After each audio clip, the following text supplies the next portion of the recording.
No! That's impossible, Dahlia thought. She denied the notion as soon as it emerged. Apart from his good looks, Dustin was just an average man. There was nothing special about him. Mason, on the other hand, had not only taken over Sir Spanner's position and had authority over the Dray group, but he also had hundreds of henchmen at his beck and call. Why would he be intimidated by a small fry like Dustin? She must be delusional. Mason's kicks and punches rained down on Mr. Chansey unceasingly, causing him to spit blood. He saw no other way to it than Tom give Mr. Chansey a good beating for fear that Dustin would do him in out of wrath. "I'm sorry, Sir Zims, I was wrong. Please stop, I'm begging you, please stop," Mr. Chansey cried out between wails. Mason only stopped after he sneaked a glance at Dustin and saw that his countenance was much calmer than before. He counted himself lucky that there was a scapegoat. He would have been in a bad spot otherwise. "A fat lot of use apologizing to me. If Ms. Nicholson does not forgive you, you will not see tomorrow," Mason scolded harshly. "I'm terribly sorry, Ms. Nicholson. I was wrong, it was all my fault. This will never happen again. Please forgive me." Mr. Chansey was on his knees as he begged for forgiveness. Long gone was his unbridled arrogance. "That's enough. Don't ever let me see you again," Dahlia uttered frostily. "Yes, I'll get lost right this instant." He nodded incessantly and dashed for the exit. He did not even stop to retrieve his shoe that fell off on his way out. "My apologies, Ms. Nicholson. The blame is on me. He offended you because I have not disciplined him well.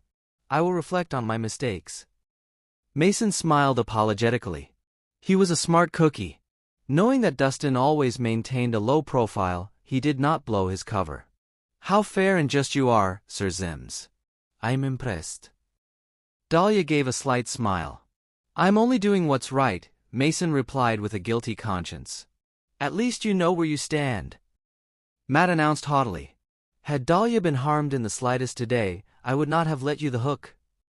"No, I wouldn't dare," Mason continued with the same off-apologetic smile. He had no idea who Matt was, but seeing that he was with Mr. Rhys, Mason was sure he wasn't someone to be trifled with. "Take your men with you and scram. Such eyesores," Matt said condescendingly. Mason dared not retort. He peeked at Dustin for a brief moment before taking his leave. In no time, all his lackeys dispersed. Once again, Matt saves the day. Florence's eyes lit up as she smiled excitedly. "Dahlia, did you see that? Wasn't Sir Zims cocky earlier on? But once he saw Matt, he got so scared that he was just short of peeing his pants. And that's how powerful the Laneys are." As soon as she said that, the realization dawned on the crowd. No wonder Sir Zims was terrified. "We have a big shot here. I wonder who that attractive man is. It's amazing how he scared Sir Zims off like that. He's handsome and he's powerful. How does one even resist a man like that?" A few ladies in the crowd fawned over how charming Matt was. The Laneys are, after all, a powerful family of the nobility. "I think we have a say on what goes on around here. Dealing with a mere thug is no big deal." Matt smiled, feigning modesty.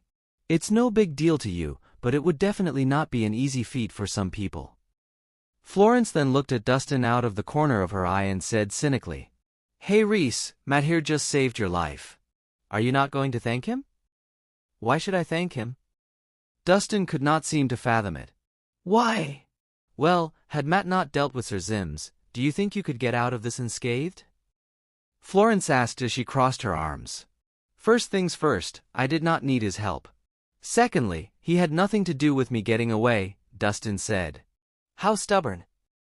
Florence then continued, full of disdain, "Matt just saved you, and not only are you unappreciative, but you're also boasting so shamelessly. Have you no conscience?" "Precisely. What's wrong with him? That is so rude of him. He's not even thanking the person who saved him. Should have left him to fend for himself." A few girls crowded around were outraged by the injustice toward Matt. From the way they saw it, Dustin was plain ungrateful. "Forget it, it's just a small matter. Let's not make a fuss," Matt said with a wave of his hand, trying to look magnanimous. "Oh, Matt, you're just too kind. Ungrateful bastards like this one here deserve to suffer." Florence was indignant. I simply saved him for Dahlia's sake. Matt smiled slightly and turned to look at Dustin. Speaking of which, I should be the one thanking you. Thank you for taking care of Dahlia in my stead for the past 3 years. Matt appeared to be thanking Dustin, but his words seemed to carry a different meaning. From what he said, he had staked his claim on Dahlia, making her his. Well, if you're thanking me, why don't you kneel before me? That's not too much to ask for, is it? Dustin challenged. Matt was at a loss for words. His eyes narrowed ever so slightly. I was just playing nice.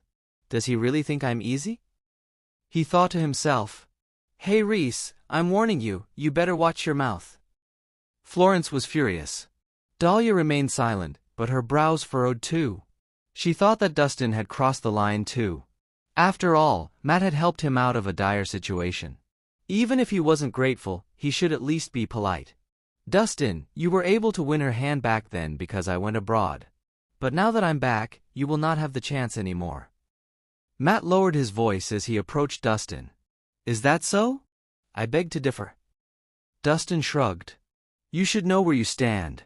You and I, we're in totally different leagues.